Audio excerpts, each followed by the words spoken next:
Enggak tuh Pak Ustaz. Itu orang-orang tuh ke masjid itu bukan mau mencari ridho Allah, mau mencari pemilih untuk mencoblos 14 April Pak Ustaz.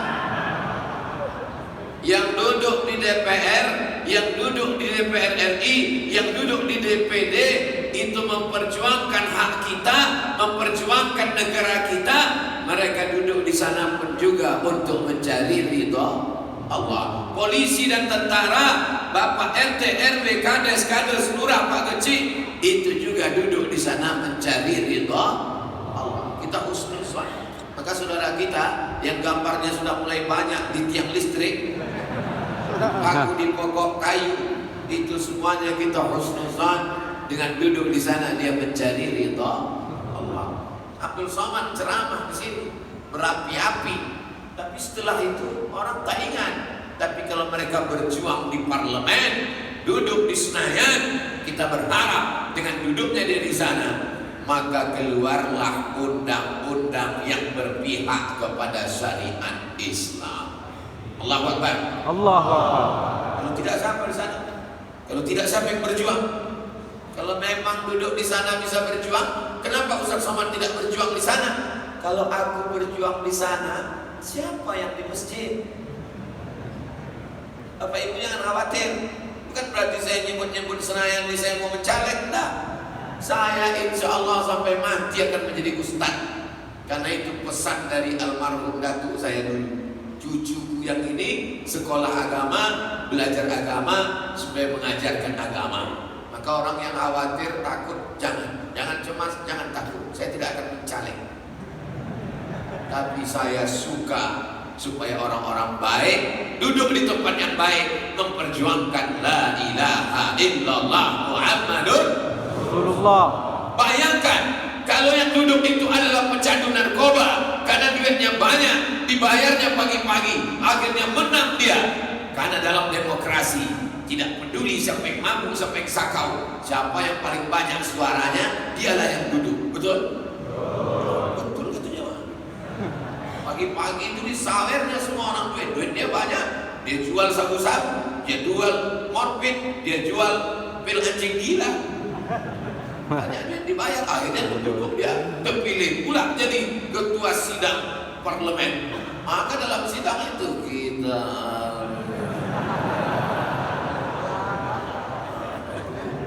pakai palu tuh dipukulnya pula wakilnya dulu.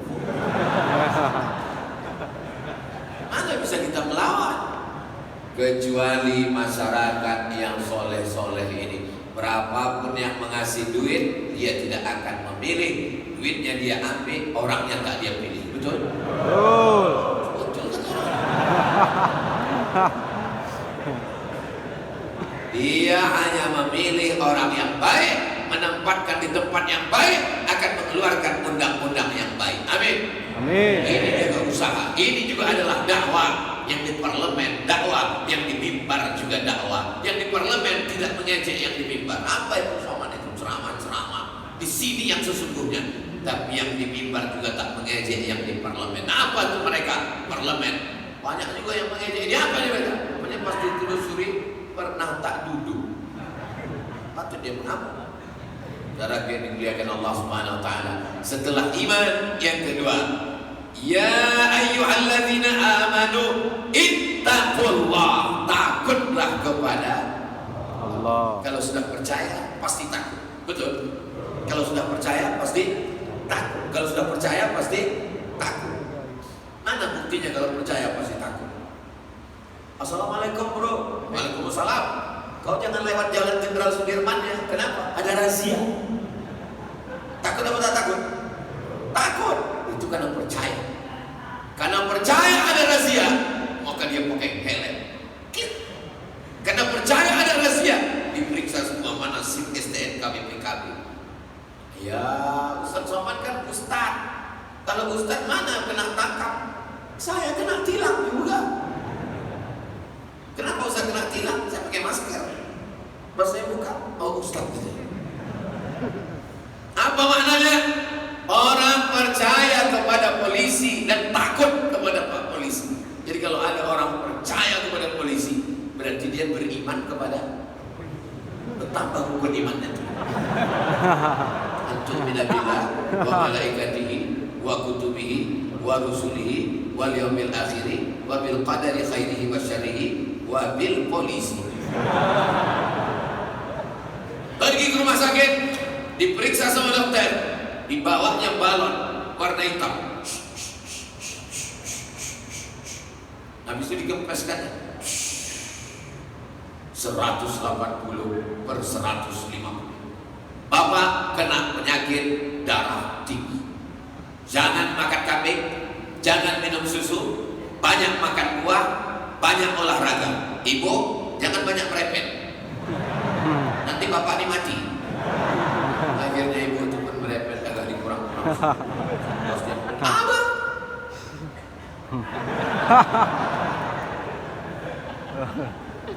Percaya kepada dokter. Sejak itu dia tidak lagi makan kambing, tak lagi makan sate kambing, tak lagi makan kolesterol, tak lagi makan minyak. Ada kepiting, ada udang, ada cumi, ada sotong, pasti kasih haram. Percaya kepada dokter, berarti dia beriman kepada dokter. Betapa rukun imannya 7. Antu'mina billah wa malaikatihi wa kutubihi wa rusulihi wal yaumil akhiri wa bil qadari khairihi wa bi dokter spesialis. Percaya pasti takut. Percaya pasti takut. Maka kalau orang benar percaya kepada Allah, pasti dia takut minum khamar, sabu-sabu, narkoba, berbuat zina, korupsi, makan riba. Indonesia Muslim terbesar di dunia, betul? Tapi juga korupsi terbesar. Kalau begitu ada yang tidak sinkron antara iman dan takwa. Banyak takwanya tak betul. Takwa itu adalah buah daripada iman. Takut kepada Allah karena percaya kepada Allah. Itu takwa. Banyak sekarang takwa kata dia lain. Apa itu takwa? Takut istri tua. Saudara yang dimuliakan Allah Subhanahu wa taala. Khatib naik ke atas mimbar, pesan khatib adalah ittaqullah, takutlah kepada Allah. Doakan supaya ceramah ini takut pada Allah. Jangan sampai dia aja menceramah, takutlah pada Allah, takutlah pada Allah. Tapi ternyata dialah yang tak takut pada Allah. Doakan supaya Ustaz Somad istiqomah takut pada Allah, mati dalam keadaan la ilaha illallah Muhammadun Rasulullah. Bapak Ibu, hadirin hadirat, saudara saya semuanya, pesan yang paling penting untuk anak kita, takutlah sama Allah. Ini sekarang ibu-ibu banyak nasihati anak, cepat tidur nak, cepat tidur nak. Kenapa? Ada hantu. Akhirnya anak takut sama hantu. Film yang paling viral di Malaysia, film tentang pahlawan. Kalau di satu negara film yang paling ditonton adalah film pahlawan, berarti di negara orang cinta dengan pahlawan. Film paling banyak ditonton di Eropa, film ilmu pengetahuan. Itu berarti masyarakatnya cinta pada ilmu pengetahuan. Menurut survei terakhir, film yang paling viral di Indonesia adalah film hantu. Berarti masyarakatnya paling sayang sama hantu. Tak ada saya nyebut begitu. Gara-gara apa? Dari kecil anak-anak sudah diajarkan takut sama hantu. Ibu, ajarkanlah anak takut sama Allah. Anakku, kau kukandung 9 bulan 10 hari. Kau kususukan 2 tahun, kulahirkan beragam nyawa. Berapa kali aku tak ganti baju hari raya gara-gara menyekolahkan. Aku tak minta kau macam-macam. Aku tak minta kau belikan aku mobil yang mahal. Aku tak minta kau buatkan aku rumah yang besar. Aku tak minta kau belikan gelang emas dan rantai. Aku hanya minta satu, nak. Takutlah engkau kepada Allah.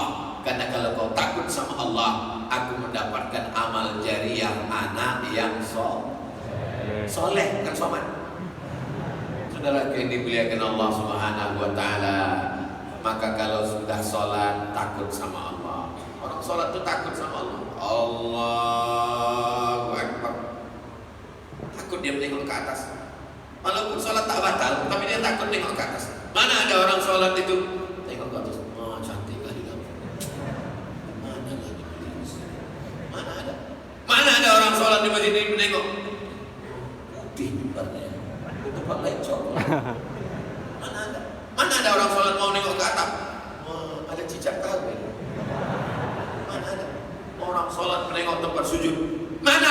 sholat mau menggaruk kepala 3 kali takut batal menurut mazhab Syafi'i. Andai gatal, garuk sekali.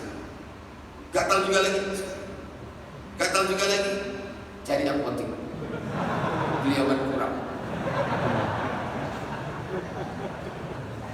Kita disuruh melaksanakan puasa supaya apa itu? Takut kepada Allah. Ya ayyuhalladzina amanu kutiba alaikumus shiyam kama kutiba alal ladzina min qablikum la'allakum takut. Makanya anak-anak muda, cobalah tengok kalau udah bulan puasa bulan Ramadan, pergi ke masjid sholat zuhur, diambilnya air masukkan ke mulut, kumur-kumur, sekali air masuk meludahnya 10 kali. Kenapa? Takut dia masuk ke dalam.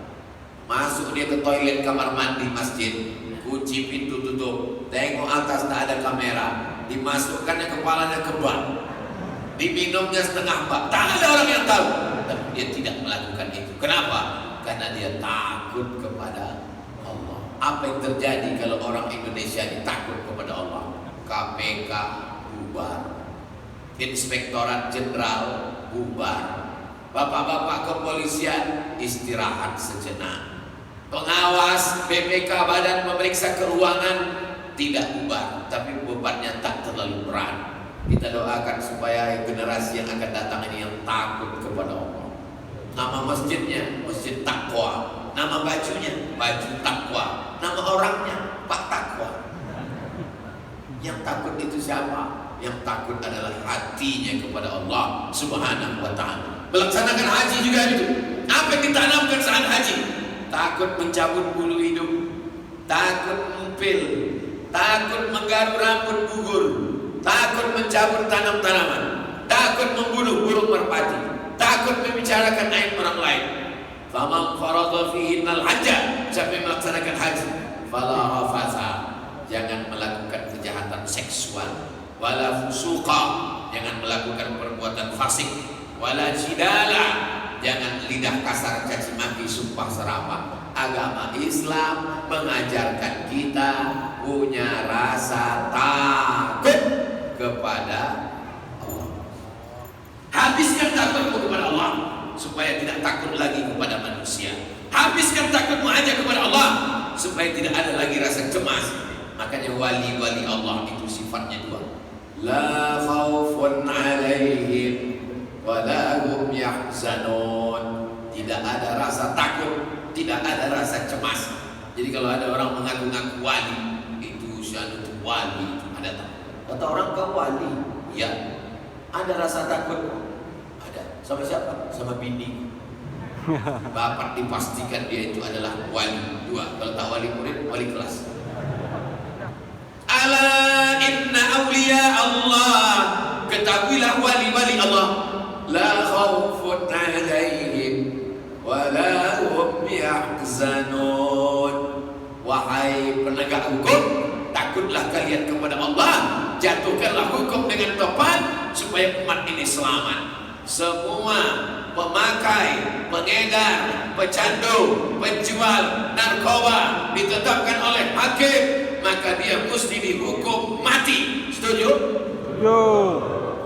Dengan begitu orang pun takut. Maka DPR RI-nya dapat rahmat, kepala negaranya dapat rahmat, masyarakatnya semua pun dapat barokah. Walau anna ahlal qura amanu, kalau penduduk Namru Aceh Darussalam beriman, wattaqau, takut kepada Allah, la fatahna alaihim barakatin, dibukakan Allah barokah minas sama, dari langit turun barokah hujan, wal ard, dari bumi turun tanam-tanaman yang hijau, tumbuhlah tanaman kurma, itulah kurma walaupun belum berbuah. Di masjid tempat kami di Riau, kurma banyak sekali di samping masjid, tapi tak berbuah. Akhirnya didatangkanlah pakar kurma dari Bangkok, namanya Mr. Kolak. Tak Islam dia, orang Bangkok. 16 tahun meneliti kurma. Pas diperiksa-periksanya senyum dia. Kenapa? Rupanya kurma yang di masjid itu jantan semua. Itulah membuktikan bahwa LGBT tak menghasilkan apa. Akhirnya atas usul dia, kata dia, cabut cabut rumah jantan ini, tak usah banyak. Jantan cukup satu aja, yang betina aja beberapa. Alah bapak pura-pura tak paham.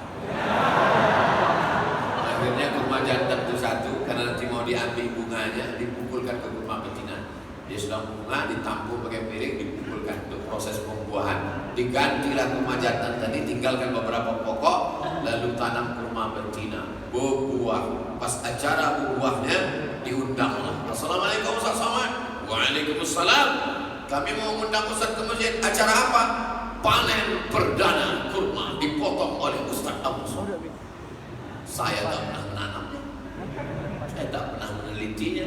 Pas giliran memotongnya saya, panen kurma oleh Ustaz Abdul Somad. Saya pun angkat kurma. Dalam pikiran saya, ini pasti dikasih orang itu. Habis itu dibisikkan panitia, Ustaz kita lelangnya. Dalam hati saya sampai lagi. Akhirnya dilelang kurma tadi, ada yang membeli laku. Saya sebiji pun tak dikasih orang. Takut kepada Allah menghasilkan turun rahmat barokah. Takut kepada Allah, tanam-tanaman yang hijau menjadi berbuah. Itu tetangga saya, tak ada takutnya sama Allah. Rumahnya megah, mobilnya mewah, duitnya banyak. Kata Ustaz Somad, kalau takut sama Allah maka dapat rezeki. Itu dia tak takut dapat rezeki. Itu bukan rezeki namanya guys. Itu namanya istidraj. Itu adalah laknat tapi berbaju rahmat. Itu yang kita khawatirkan. Apakah motor-motor yang ada di luar itu rahmat atau laknat? Rahmat. Dapat dipastikan motor-motor yang ada di luar itu rahmat. Kenapa? Dengan motor itu dia rajin sholat ke masjid, masuk surga sama motornya sekalian. Tapi motor itu nanti malam bisa menjadi laknat. Kenapa? Nanti malam dia mulai menjemput, dia menjadi laknat. Maka stempelkan stiker di belakang, say no to bonceng. Katakan tidak pada bonceng. Mudah-mudahan motor-motor yang ada itu selamanya menjadi rahmat, tidak berubah menjadi laknat. Masyarakat yang kaya-kaya, ini semuanya menjadi rahmat. Kenapa menjadi rahmat? Karena masjidnya cantik dan indah ukirannya, Masya Allah, tabarakallah. Tapi jangan sampai masjid ini lebih banyak tiangnya daripada orangnya. Tiang. Mesti lebih banyak orang daripada tiang. Ustaz tak usah ceramahi kami tentang sholat berjamaah. Beginilah kami kalau sholat berjamaah di Masjid Agung Sultan Jumpa Biren. Selama ini saya cuma tahu Bungong Jumpa. Waktu SD diajari menyanyi Bungong Jumpa. Oh tak boleh di masjid. Kalau di luar masjid saya selesai.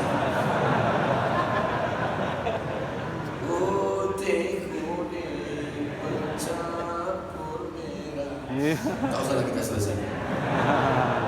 Apa maknanya? Saya hari ini sampai ke Masjid Agung Sultan Jumpa Biren. Masyarakatnya Masya Allah, tabarakallah. Tolong kameramen, jangan yang disuting Ustaz aja. Kalian tengok kan. Ibu-ibunya mana? Juga nih, begini kalau Ustaz Abdul Somad ceramah di Masjid Sultan Jumpa Biren. Mudah-mudahan besok subuh begini juga banyak. Mana bisa Pak Ustaz? Ini jamaah kan dia punya masjid juga dekat rumah. Jadi kalau besok tidak sebanyak ini, itu bukan karena masjid ini tidak istiqomah, tapi masjid-masjid lain juga penuh. Itu cara mencari alasannya. Lelaki yang dimuliakan Allah SWT, memilih pemimpin, pilihlah pemimpin yang takut kepada Allah.